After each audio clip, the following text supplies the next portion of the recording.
What are threats, vulnerabilities, risks, and impacts in information security? In this video, we will try to understand that.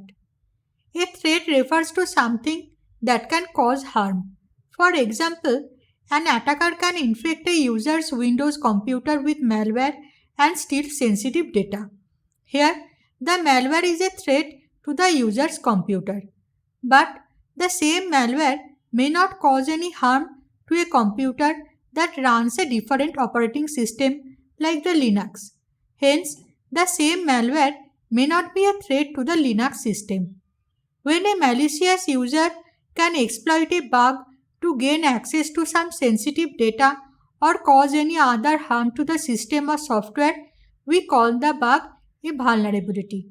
For example, suppose a software application has a bug exploiting which a malicious user can extract sensitive data from the database. This bug is harmful because it may result in a data breach. Such bugs are called vulnerabilities.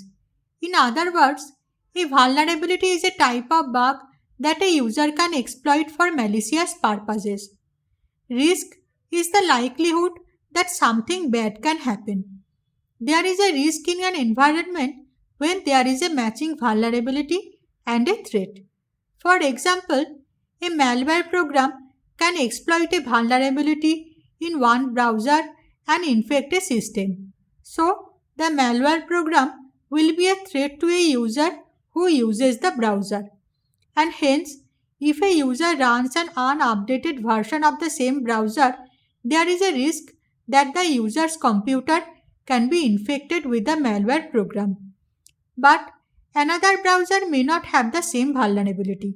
So, if the user runs the other browser, there is no credible risk that the user's computer can be infected with the same malware program.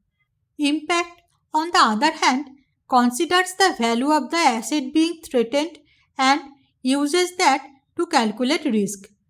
For example, let's say there is a file on your computer.